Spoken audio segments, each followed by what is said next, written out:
Hey everyone, welcome here and glad to have you along. Did you know that I am now on Locals? Locals is an app where you can build community. Think of it like a modern day Facebook group. There you can get free content. I host morning coffees, some afternoon happy hours. You get tons of bonus content, discounts to programs and functions, and it's the best place to connect with me and the subscription box community as we continue to grow.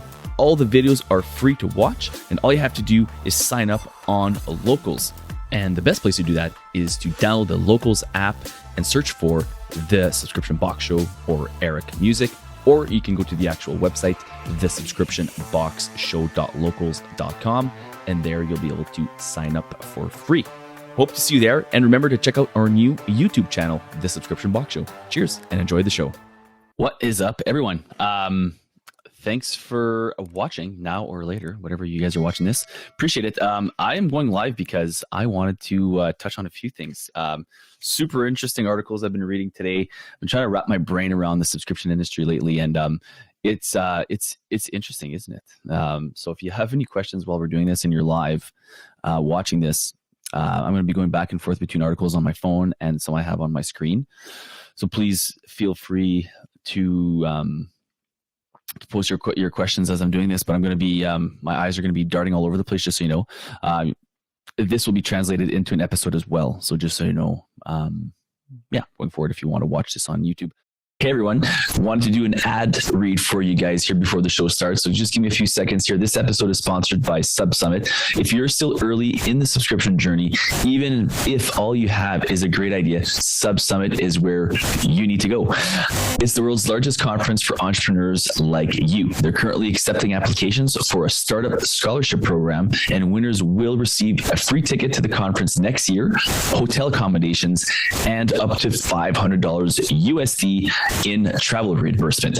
We're talking about a price package here valued at almost $4,000. And all you have to do is apply for free at subsummit.com/scholarship. You don't need to send boxes. You don't need to do anything else. All you have to do is just go to subsummit.com/scholarship and apply for free today. It's open until December 13th, guys. So hurry up, get that in there. And if you're too late already, make sure to check back in with us and we'll make sure to see what we can do for you.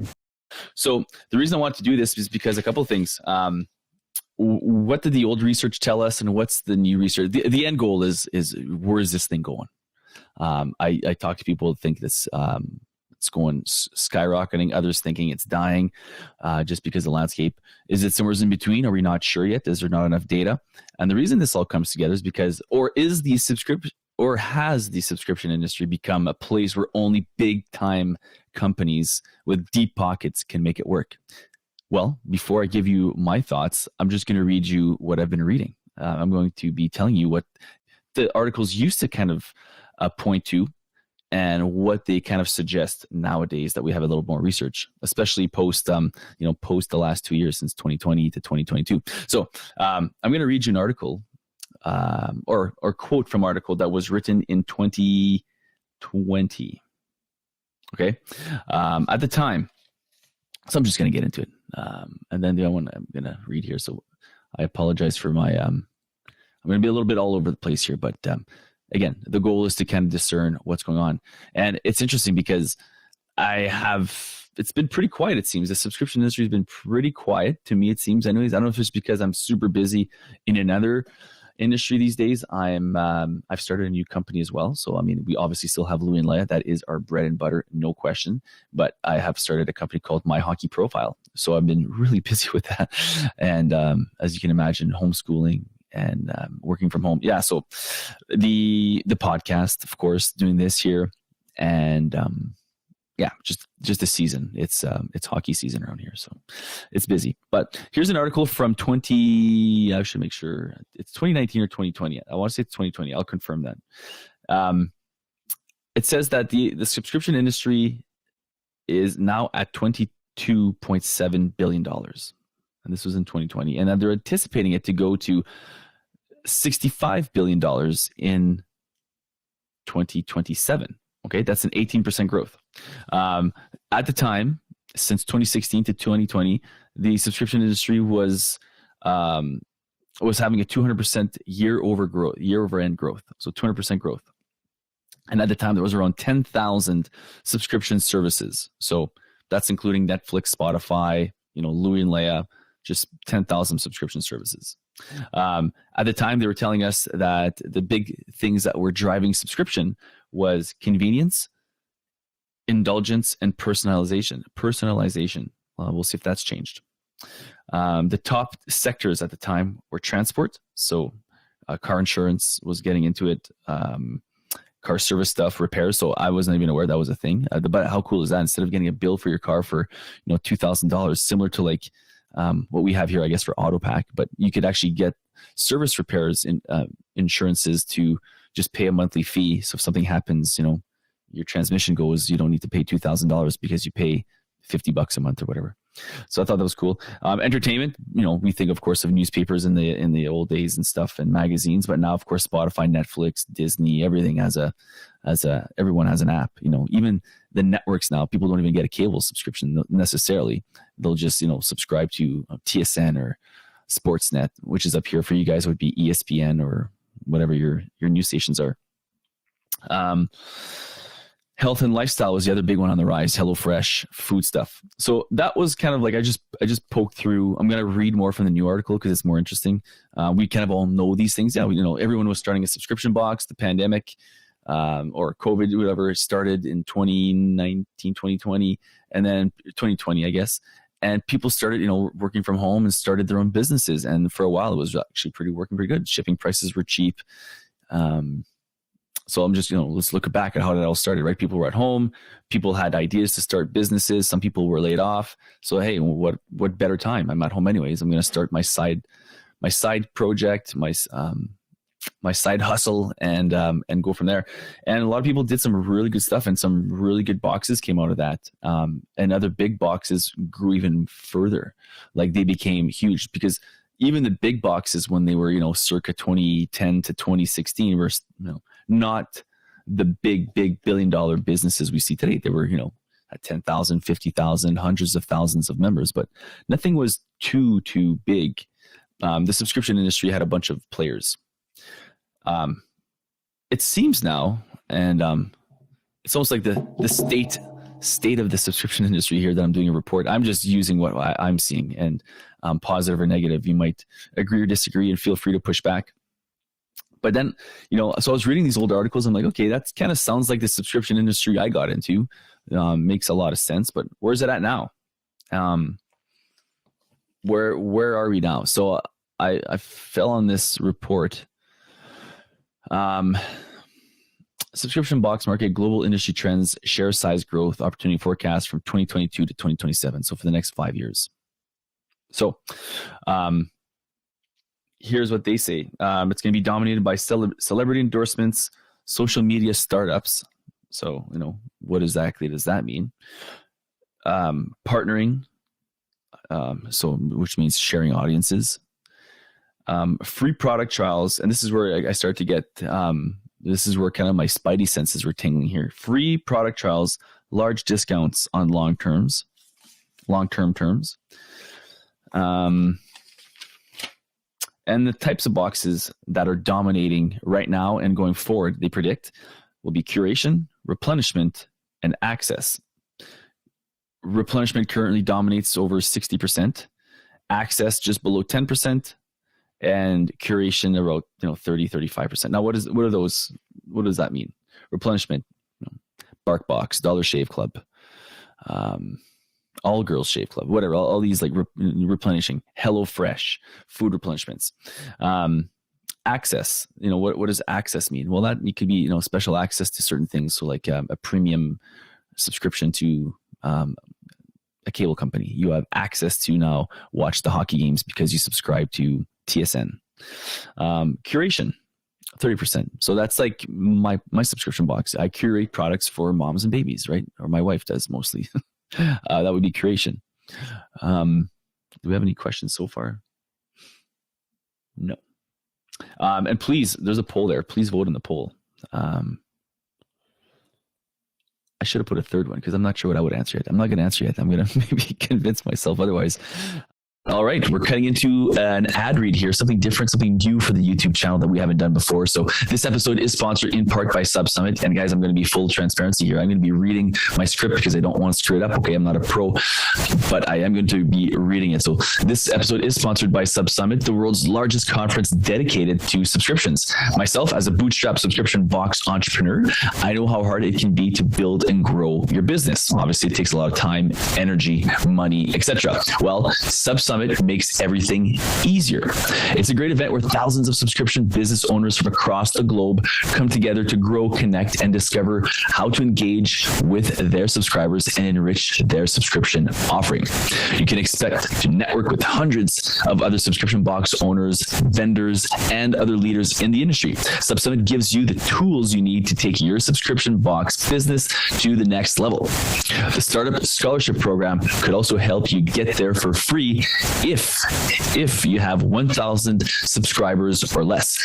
It includes a free ticket to the 2023 conference in Dallas, hotel accommodations at the Sheraton Dallas, and up to $500 in USD travel reimbursements. So what you have to do is you have to head over to subsummit.com/scholarship and apply today. That's subsummit.com/scholarship and apply today. It's free to do. You have nothing to lose. So head over there and do that right now. Links are also in the show notes. Okay. And then the key factors driving this is a statement, and I'm actually going to get into the report here. But this is one thing that stuck out. So keep this in mind. The key factors driving their prediction on how it's going to grow, the way it's going to grow. The key factors driving the global box market is social media based startups using subscription boxes. Now, they don't go into detail what that means, but I can only speculate that that means big tech companies are using subscriptions to grow their platforms. Now, what does that mean for me?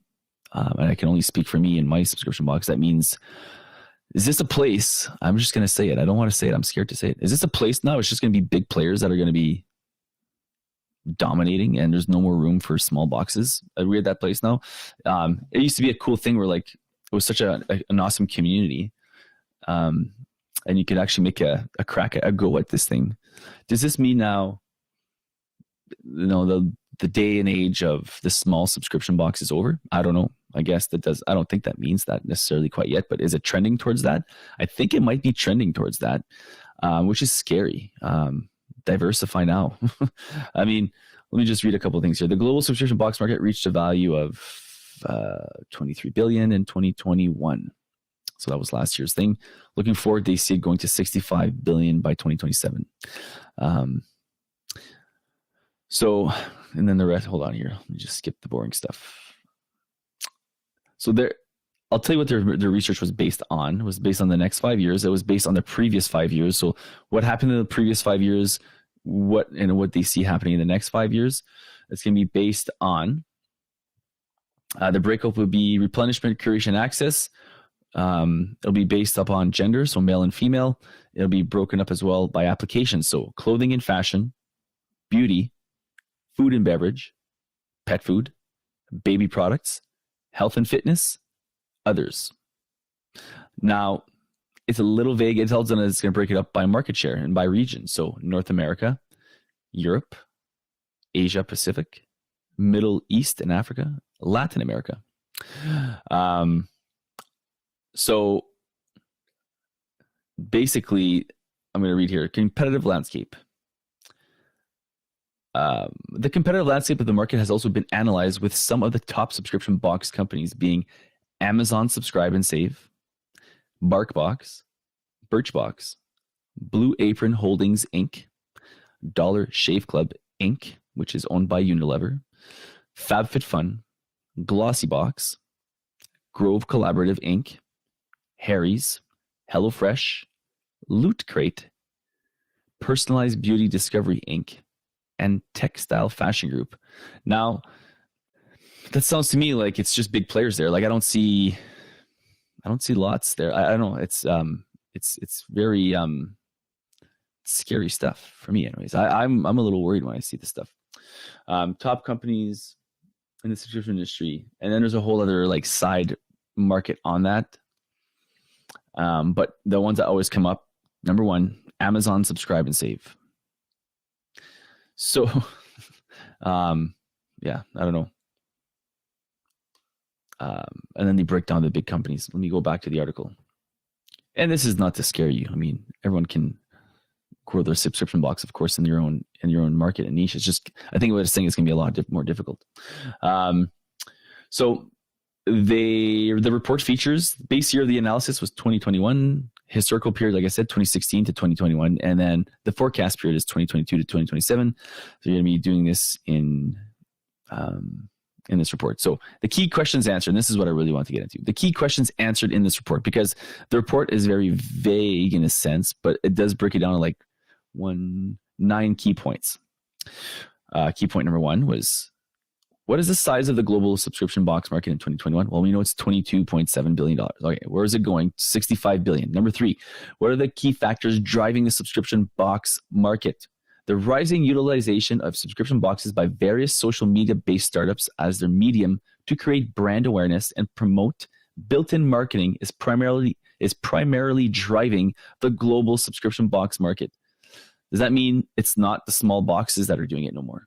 Because that was the lifeblood of subscription box industry was people like us, starting a subscription box from their kitchen counter, from their garage. I don't know if it's just me, but you don't see too much of that. And usually you can tell a lot by like people talking about this stuff. I don't know if it's just my subscription box group, like on Facebook and on locals here, that's pretty quiet, but it seems quiet. But that's just be, you see Liam's group is always active too, but it just seems like there was a lot more chatter, a lot more boxes popping up, people really into the industry, a couple of years ago or even last year. Number 4, what has the impact of COVID-19 on the global subscription box market? Well, for us, it was devastating. Let's see what they say. The sudden outbreak of COVID-19 has led to the growing demand for subscription box services on account of the increasing online subscription and rising influence of several social media bloggers, vloggers, influencers. Boom, there you have it. So I translate that as it killed small business and it's driving the huge ones, HelloFresh, the people that have the money to continue to dominate and to take over and to buy up all the little guys. That's how I read it. It's created a demand for subscription boxers on account of the increased online subscription and rising influence of several social media. Well, that's great for the big players. That's not great for small people, I guess.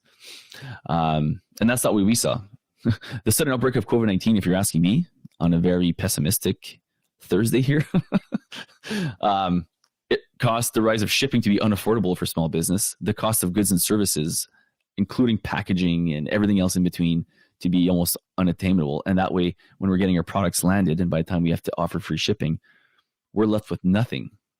So I don't know who's sponsored behind this report here. Number 5, what is the breakup of global subscription box market based on the type? Based on the type, the global subscription box market can be segmented into replenishment subscription, curation subscription, and access subscription. Among these, replenishment subscription currently holds the majority of the total market share. Yeah, I touched on that. That makes sense there. It's always been kind of like the big one for sure. And there's no problem there. If you can have something to replenish, 100% people are going to just make it easy. Laundry, whatever, right? What is the breakup of the global subscription box market based on the gender? Based on the gender, the global subscription box market has been divided to male and female. Currently, female exhibits a clear dominance in the market. Yep, I'd say that too, for sure. What is the breakup of global subscription box market based on the application? Based on the application, the global box market can be categorized into clothing and fashion, beauty, food and beverages, pet food, blah, blah, blah, the ones I told you earlier. Among these, food and beverage sector accounts for the largest market share. So people are putting less money into the old subscription boxes that I have and you have, most likely, if you're watching this, and they're putting it into, more convenient food stuff that is driving it. So that, again, not good for most of us, because most of us, let's face it, don't have a HelloFresh type of service. What are the key regions in the global subscription market? Well, I mentioned it before, like all the continents. The biggest one is just saying is North America currently dominates the global market. Yeah, we know that. Although I will say Europe was on the rise. I mean, I remember we're doing a bunch of interviews with the Europeans, and they seem to have some rise going. But I don't know if it's the same case as here now, where it's just big players popping up. Let's see. Number 9, last but not least, who are the key players, companies in the global subscription box market? Well, I mentioned it to you. Some of the major players in the global subscription box market include Amazon, again, number 1, which is strange. When I think of subscription boxes, I don't think of Amazon. Do you? I do think of these ones: BarkBox, Birchbox, Blue Apron, Dollar Shave Club, Glossy Box, all the big ones. HelloFresh, Loot Crate. So I guess the big players have gotten bigger. That's what I'm reading. And the small players, there's nothing to mention to them or how to help them out, other than they do kind of touch on a few things. Related report. No, I thought it was going to be something good there. Yeah, I do like that they do touch on a couple of things, like how you can, like, partnering is going to be a big thing. I think something you can do, so like, not to be all doom and gloom. Sorry, folks, if this caught you at a bad time. But listen, it is what it is. I think, to me, my final analysis is, where is the subscription box industry going? I think it's going to be okay for a lot of you. I think big players will continue to like eat up more landscape. And it's just the nature of the way business is run. It doesn't matter. Like, anytime something's new, there's a lot of different things, and then the cream of the crop rises and starts eating up all the smaller companies. And that's no different in our industry than any other industry. But I mean, that being said, it's still a pretty cool thing where if you have a cool community-oriented business, if you still have some cool value adds that other companies can't do. So for example, like handwritten notes, I think that's still a thing. Keeping fresh, like getting on camera for your people. I'm horrible at it. But I'm talking about Lou and Leia. But I think being the face of your business could be a huge one. Who's good at it, who's really, really good at it. Julie Ball, Jessica Principe, these women doing a phenomenal job at it, because they're the face of their business and people connect with them, and they gravitate towards them. So that's something they want to be part with them. I look at it similarly to podcasts. Like I have a couple of locals community where I'm a part of, or Substack communities for different shows, and I like the host. So I'm gonna pay to have that kind of community feel where it's like very exclusive. So it's something we can do that they can't, is exclusivity. I think partnering with other boxes of your size and sharing audiences, they touched on, I think that's gonna be huge. That's not just for social media startups. I think that's for any startup. Really utilize each other's audiences, and who cares? Like, just have a non-disclaimer. Just like if someone says, well, how many emails do you have? Or if that's their attitude, don't work with them. We never disclose how many emails we have. We're willing to work with anyone. If you want to put a flyer in our box, we'll put a flyer in your box, or QR code, however you want to do it. Like, it's just sharing each other's and coming with creative solutions to help each other out. I think that's a really good way to get some marketing. I would challenge you to try to find a couple before Christmas. Even it's not too late. Those boxes have not gone out yet. Get it printed out. Reach out to some boxes and get in and start sharing. I think it's. You could also get them to. You could also create. You see how many emails or how many subscribers. Like, people want to know that stuff. They don't need to know that. But what you could do is just have the stuff delivered to and obviously drop ship your stuff. Like, don't get them to have to do anything, especially if they're a bigger box than yours. Make it easy on the company. But in the end, they might ask, and if you feel comfortable sharing that, go for it. But I don't. I think that's like saying, like, asking someone what they make per year. It's rude. Celebrity endorsements, that's out of our range, to be quite honest. I think it's out of my range. I got no celebrities here. I've tried. I reached out to a couple of, even for warm intros, I tried to connect some local athletes here that are dog lovers with, like, the Canadian dog boxes that are here. And there was just like no interest. It's weird. Like, they're just going to get free stuff. So, but I think they want the money. Social media, I don't know. Does that still work for you guys? I mean, I post on Facebook group. I don't even put any links sometimes. And I know I've ranted on this before, but I mean, Facebook sucks, completely sucks. You can post something on Facebook and you'll have like, what's the percentage? What's the percentage of 1,200 people divided by 23? Like, it's 0 point something percent. It's insane. That's the reach. You've reached 23 people. Thanks, man. I worked hard to build this group and this is what you give me. So, I mean, social media, I'd say, yeah, be the face of your company on there, but definitely don't rely on it to reach people unless you're paying. Free product trials will be the future and large discounts. Can you do that? I can't give free product trials. It creates something we can do. I can't do. Because we've tried it. The free box offer works awesome. And then what happened is after the free box offer, you get crappy customers. Now they can handle crappy customers and churn a little more than us because they have massive deep pockets and investors pouring in money. So they can eat that knowing they can predict and have the numbers. That's a little hard for me and you to have the free box offer. And I get it. I've harped on this before but it lowers your customer acquisition cost. It does. And that might even it out. But in the end, you're still getting a pretty bad customer that might lose. Now, if you can make money after box 3, if you're profitable after your third box that ships out, and it's still doable, I would probably try the free trial with the free box. If you're at like box 6 or 7 or 5 and up, it might be tough because they're not going to stay that long. The average, I think for us, was around 5 to 6 months for free box offer people. So yeah, it's tough. But listen, this was not to be. The world is not over. All I'm saying, it suggests that we'll have to get better. We'll have to get creative because a lot of the big companies are dominating and eating up small businesses. So, like I said, those little things I think can help. If you got any suggestions or feedback, I'd love to hear it.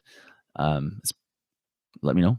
Throw in a comment, throw in something there, and I'd love to hear from you. So, anyways, on that note, this will not be posted on Facebook. You can find the interview on Locals, the subscription box show.locals.com, YouTube as well. No problem with YouTube. They are pretty good. If you haven't checked out the channel yet, please do. And thanks to SEPTA for sponsoring this episode. You probably heard the ads already. So thanks for SEPTA. Now that is a great resource. And I did go into it. They actually have a report as well that is out. I didn't want to read theirs.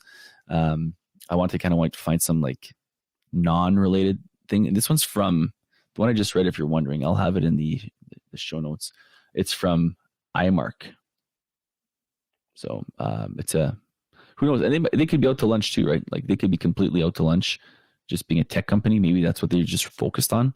So all this could be, for nothing. But yeah, I'll just say it was a kind of fun. It's a fun to read on it because it's kind of like confirmed what I suspected, if that makes sense. If you're wondering why I have a suit, because I never have a suit. I don't know. I've been kind of on feeling crappy these days, like just on like my confidence has been low. So I'm like, I'm going to dress for success today. And it helps. I'll tell you what, it helps for sure. So anyways, have a great rest of the week. Look forward to the episode next week. We're going to actually have a couple of the gals from SEPTA coming on. So I'm really excited about that episode. I can't say too much yet, but we're going to talk about the scholarship program, of course. And if you haven't, of course, guys, it doesn't cost anything. Go and get that done. subsummit.com/scholarship. I think it is. It's going to be in the show notes. But cool. This was a fun episode. I love reading up on this stuff. And you never know. If you got better articles too, share them with me. I'd love to talk about them. If you have any insights, questions, let's do this. Talk soon. All right. I hope you enjoyed today's episode. And if you want to please share this episode with everyone that you know, that would be fantastic. Really appreciate you guys sharing this and liking and subscribing to the YouTube channel. For sure, this really helps us a ton. Also, big thank you to the proud sponsor of this episode, Sub Summit. Make sure to take advantage of the Startup Scholarship Program for your chance to attend for free this year. It is the world's largest D2C subscription conference. It is in Dallas this year, and applications close on December 13th. 15th. The links are in the show notes. You guys have nothing to lose. It's free to apply. They don't ask for anything except for a little bit of information. It takes just minutes to do. It's subsummit.com/scholarship. And that's it. You're in. So go and do that. And if you don't want to remember that, you can also just go click the links in the show notes. Thanks for listening. Thanks for watching. Appreciate you all.